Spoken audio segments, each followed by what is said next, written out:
Miss Holcomb, I need to explain this. The grease monkey, Argo? I'm sorry, Mr. Thompson, sir.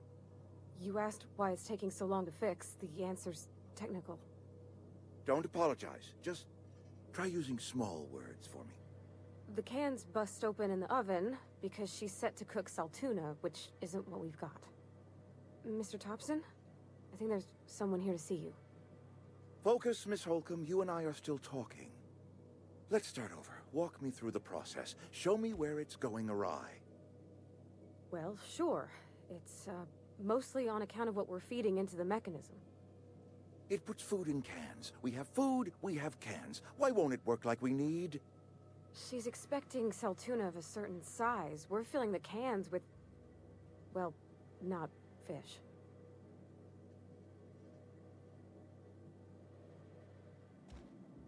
Seems we've got a guest. Really now, Parvati, I do wish you'd spoken up. I do apologize. I was given no forewarning of your arrival, or I might have welcomed you at the gates myself.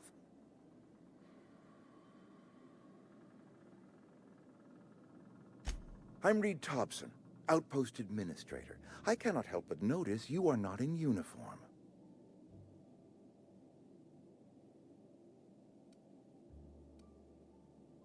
Of course not. I don't have that kind of luck.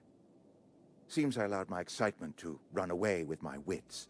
Been a few seasons since we've had a visitor pass through.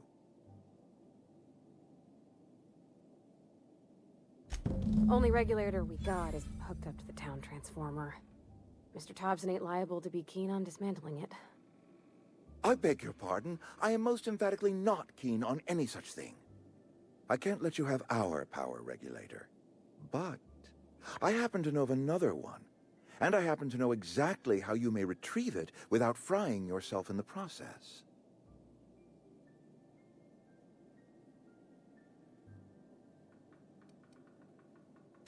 My proposition benefits the both of us. Please, hear me out. There's a power regulator in the old botanical lab. It's mostly abandoned, so all that power is being squandered. Go down to the geothermal plant. Reroute power from the botanical district over to us. Once their power's shut down, you can have their regulator and be along on your way.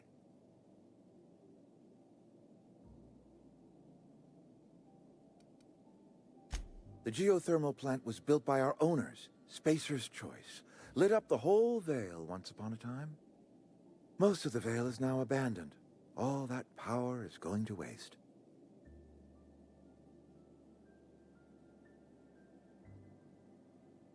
I was not entirely sure how to tell you this. The botanical labs are not legally inhabited, but there are people who live there.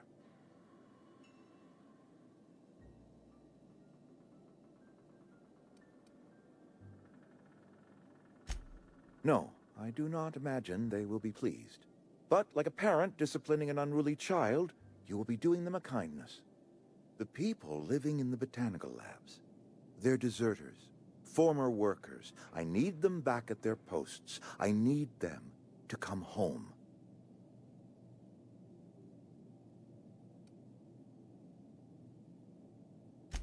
Edgewater is struggling.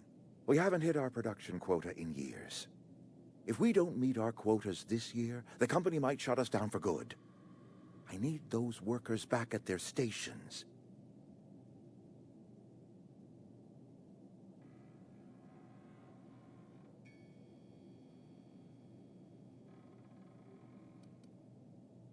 Neither do I.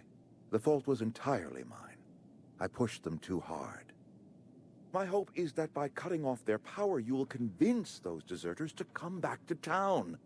Before you go to the plant, I want you to stop by the botanical lab. Speak to their leader, Adelaide. Tell her the power's about to go, and that it's time her band of deserters came back to town.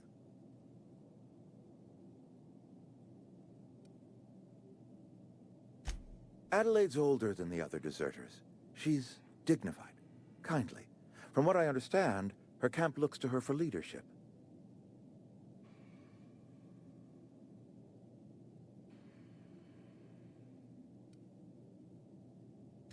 That is not a hypothetical I enjoy entertaining. We need Adelaide back. Nonetheless, I will settle for the return of her followers. We belong to one community, the Spacer's Choice family. If we dissolve into factions, then we will all perish separately.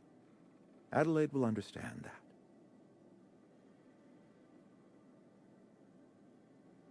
My dad told me all about the plant. Taught me all he knew. I could come in useful. I mean, if that's all right with you, Mr. Thompson. Sir. I hesitate to part ways with Miss Holcomb, but I cannot deny that she is talented, and may prove useful to you. You will need an administrative passcode in order to enter the plant. I am trusting you with mine, and trusting Miss Holcomb to guide you if you'd like.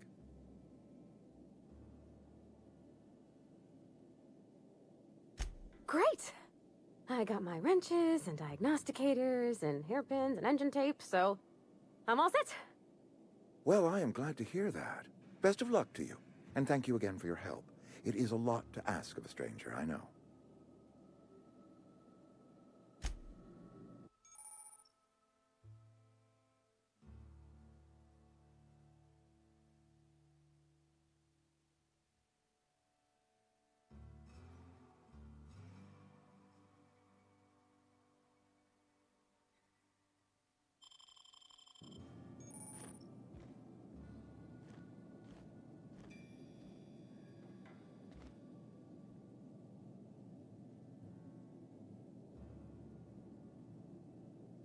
Be right there. Heading back.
We better clear out of Mr. Thompson's office before we talk.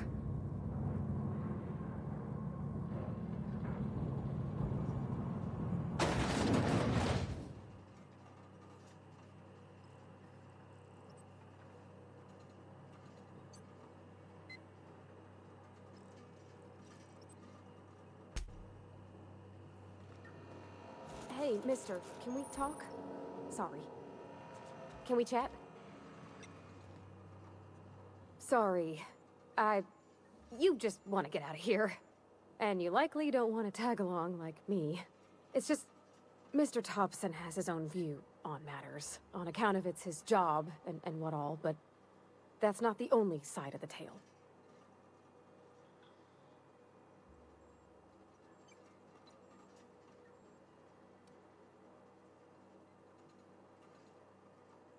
Oh, he ain't a liar. He believes every word he says. It's just, he doesn't always get where other folk are talking from. To Mr. Thompson, a person's a gear. It does its job quiet-like. If it squeaks or stutters, it gets replaced. The deserters are decent folk. I knew some of them before they left.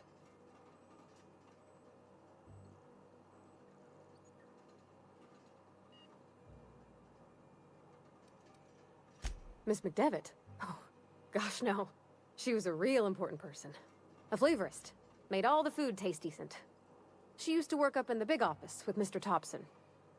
Alls I know is she left after her son died. It was a real big to-do. I could hear them both yelling clear from my own place.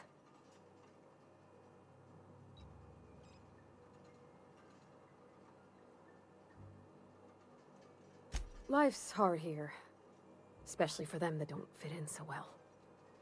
We're one big Spacer's Choice family, but every family's got the one the rest whisper about. Mr. Thompson's aiming to take away their power. They'll have no lights to see, nor heat to cook. They'll be at the mercy of marauders, or worse.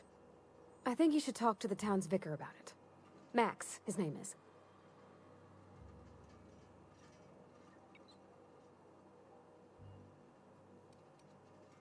The mission's on the east side of town. You can't miss it, on account of it being the only clean thing. Thanks, mister. I just think when you gotta make a decision that'll hurt somebody, it's best to think on the right and wrong of it. That's what my dad used to say anyways.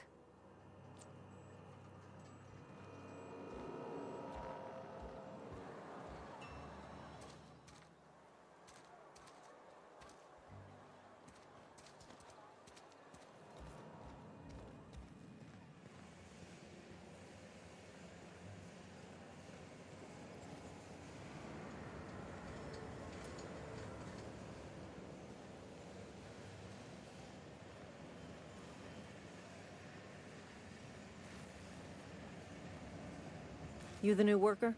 Whatever. Make it quick, Tenderfoot. I'm busy.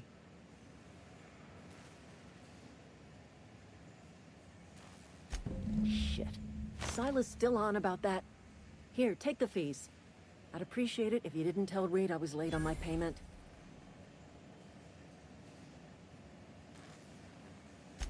Because they're not my fees and not my gravesite. Guy I worked with shot himself. I paid the bill.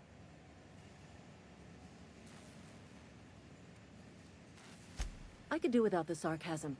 Wasn't acting out of the goodness of my heart. Law requires delinquent gravesite fees to be paid by the deceased party's closest living relative, which meant me. Shame, though. Eugene was a good worker. Woke up one morning and put a round through his upper story. Can't imagine why. The kid was doing all right at his desk. We all thought he was an upstanding receptionist.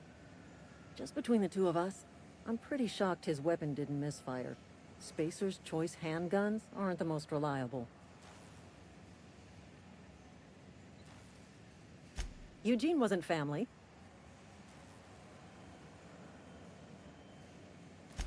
Yeah, I was the closest living person relative to his body at time of death. I'm the one who found him, you see, so I pay the fines. Suicide's a crime. The legal term is irreparable damage to company property. What Eugene did to himself was vandalism.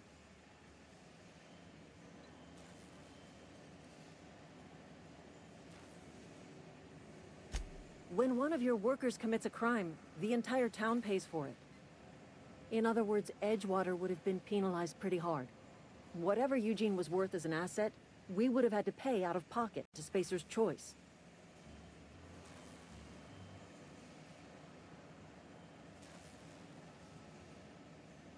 Well, excuse you.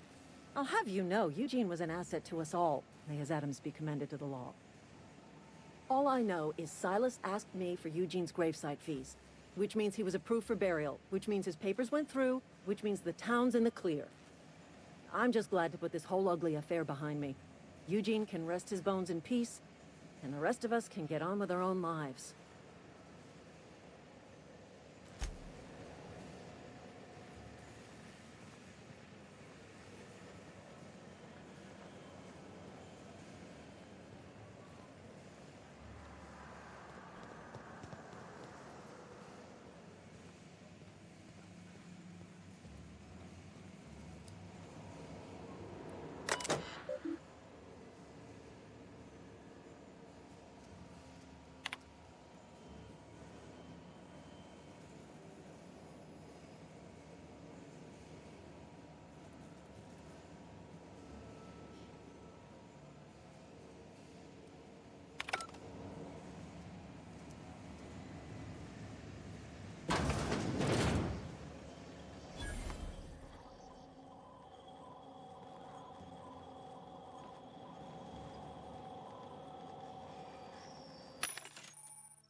Wish we had some better rations.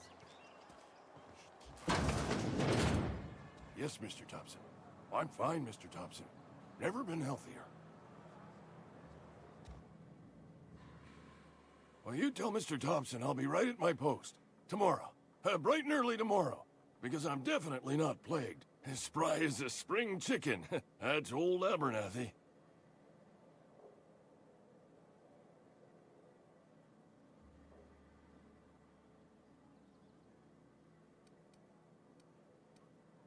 You some sort of wandering alienist? Walking into a man's own domicile, pestering him about his mental state?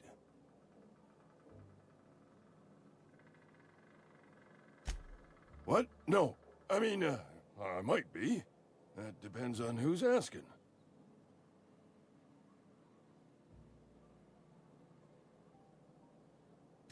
Silas knows, doesn't he? That's why he sent you. That's why he wants me to pay up. He knows.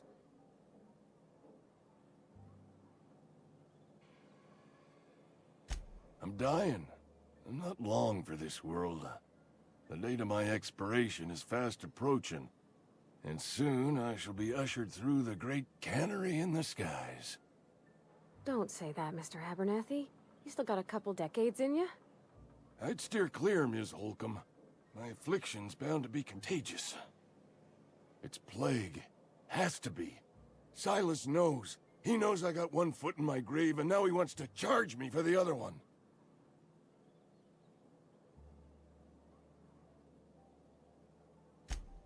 You are? Oh, wow. First time anyone's ever told me that. I'll pay your fees. I don't want any trouble from Silas. But if you could see a way to freelancing for me, I could really use the help.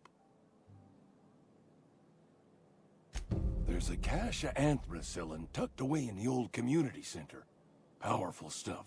Stronger than what we got, anyway. I need you to break in, nab that medicine, and bring it back to me.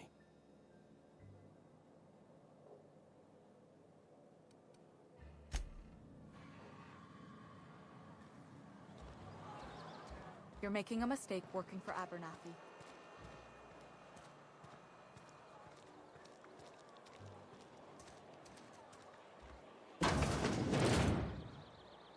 Oh, I cut my own hair.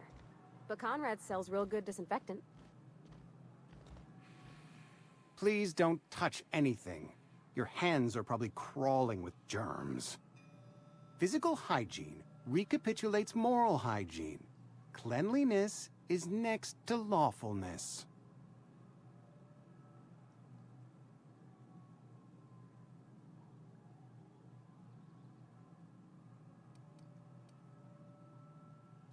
We don't believe in free anything here in Edgewater. We're a Spacer's Choice company.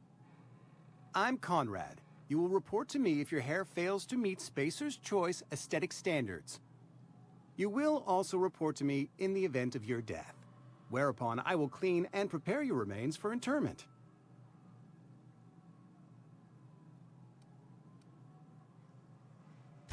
Ah, gravesite fees.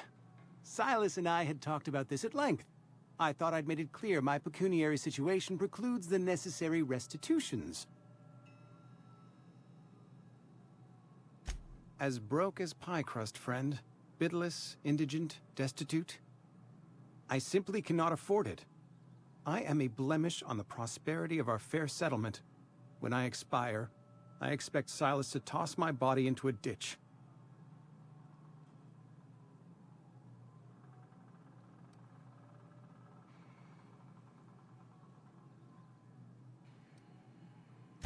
Thank you, no. I despise the cereals.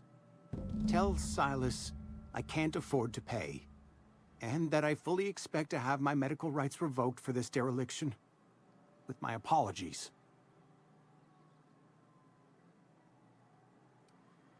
Not a bad idea.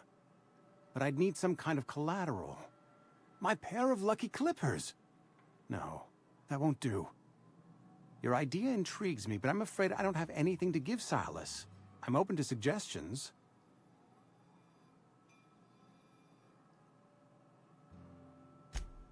Much obliged.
What can I do for you?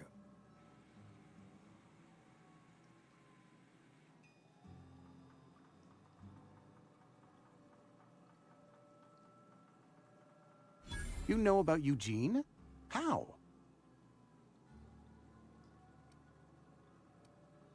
You were probably poking around my things. I really shouldn't leave my letters sitting out in the open. Eugene's golden teeth were a family heirloom, representing 3 generations of poor dental hygiene. He took them to his grave.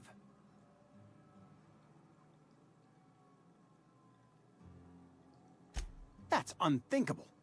Eugene's body and all rare earth minerals contained therein are solely the property of Spacer's choice.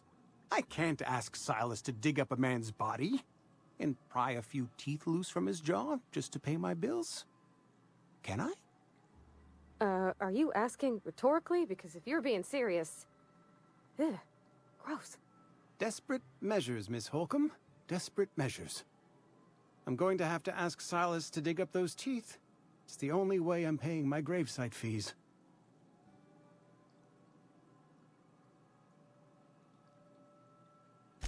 I'm sure that I have no other choice. Here you are. Gravesite papers affixed with my signature and an IOU.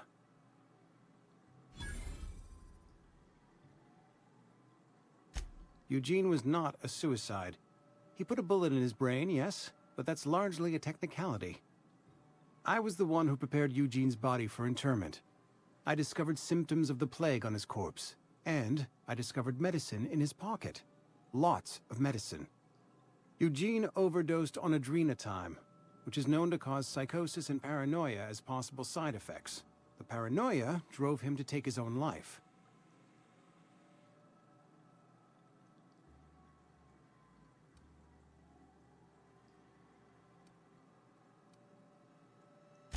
We can all thank our lucky stars that young Eugene was hopped up on medication and suffered its predictable side effect. I included it all in my official report. I'd like to think I saved Edgewater a great deal of money. We never could have paid the fines associated with a suicide.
When I was little, we'd get freighters in every Sunday noon.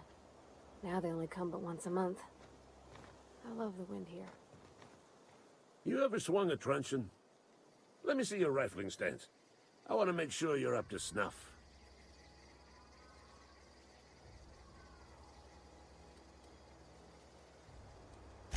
I'm talking about mechanical soldier.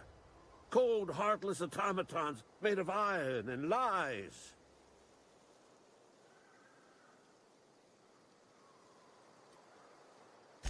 That's right. That's what I've been saying. We gotta square our shoulders and stand ever vigilant. Auto-mechanicals.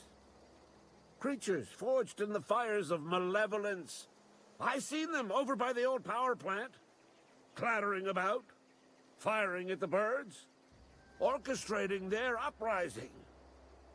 When the swarms of mechanicals come clanging on over that hill, where will you be?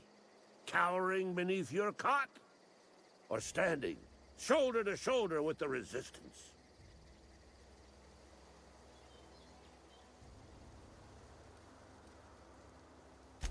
I told Silas I'd pay my dues if he agreed to join the resistance. Guess this means he's finally heard the calling.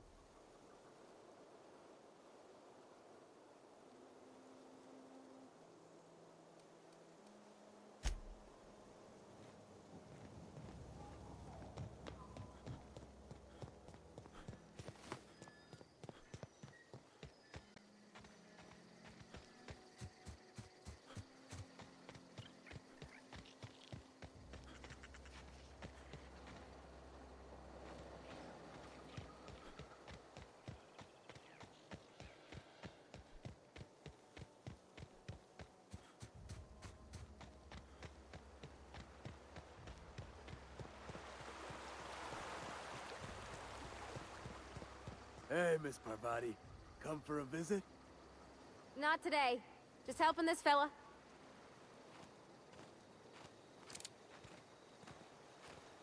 Lovely to see you about, Miss Parvati.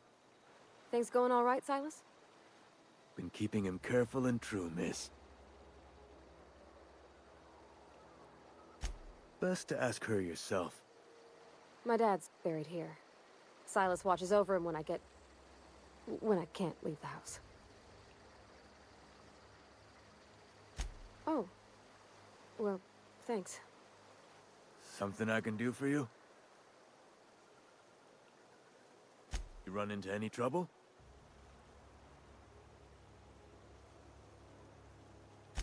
Reliable work from a freelancer. That's gonna take some getting used to.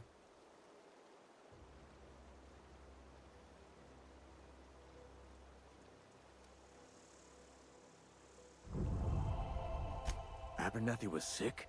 With the plague? That's disgusting. I shook hands with the guy.